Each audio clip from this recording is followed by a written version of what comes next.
Alam niyo ba kung anong oras na? Tama! Oras na para sa isang panibagong fantastic na paglalayag.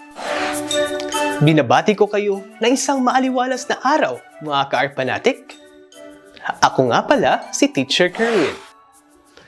Ngayon, ating matutunghayan ang isa na namang panibagong kaalaman tungkol sa ating ekonomiya. Handa na ba kayo? Tara, alamin natin kung ano-ano nga ba ang iba't ibang sistemang pang-ekonomiya. Nakikita niyo ba ang mga salitang nasa inyong harapan? Yan ang 4 na uri ng sistemang pang-ekonomiya. Una nating alamin kung ano nga ba itong traditional economy. Ang traditional economy ay ang siyang gumagabay sa mga desisyon sa ekonomiya, tulad na lamang ng paggawa at pamamahagi ng mga likas na yaman. Halimbawa, pangingisda, pangangaso, at pagtatanim ay ilan lamang sa pangunahing halimbawa ng traditional economy. Ano naman kaya ang command economy? Sa command economy, ang ekonomiya ay nasa ilalim ng komprehensibong kontrol at regulasyon ng pamahalaan. Halimbawa, infrastruktura na pagmamay-ari ng pamahalaan. Ang pagkokontrol nitong command economy ay alinsunod sa isang planong nauukol sa pagsusulong ng ekonomiya na pinangangasiwaan mismo ng sentralisadong ahensya o Central Planning Agencies.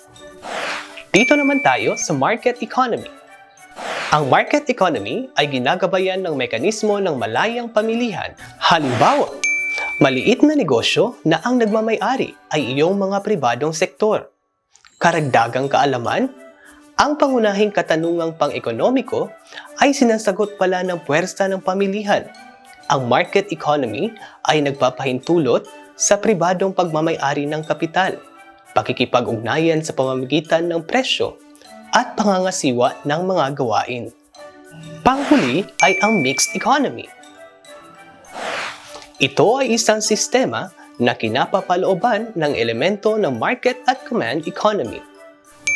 Alam niyo ba na ang mixed economy ay isang sistemang pang-ekonomiya kung saan hinahayaan ang malayang pagkilos ng pamilihan, ngunit maaari pa ring makialam ang pamahalaan sa presyo at kaligtasan ng mga mamimili. Iyon pala ang 4 na uri ng sistemang pang-ekonomiya? Ngayon alam niyo na! Tingnan nga natin kung talaga bang nakikinig kayo. Tingnan ang imaheng makikita sa inyong screen. Tukuyin kung anong uri ng sistemang pang-ekonomiya ang mga ito. Tayo na't magsimula! Ano kaya sa palagay ninyo ang sagot sa imaheng nakikita? Magaling! Ito ay isang halimbawa ng command economy. Ano naman kaya ang sagot sa pangalawang imahe?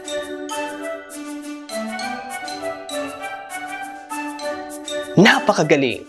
Traditional economy ang tamang sagot. Ano ang inyong sagot? Tama! Ito ay ang market economy. At ang panghuli, ano kaya ito? Mahusay! Ang sagot mo ay tama. Ito ay ang mixed economy. Talaga nga namang nakatataba ng puso ang makapagbahagi ng panibagong kaalaman, mga ka-Arpanatic.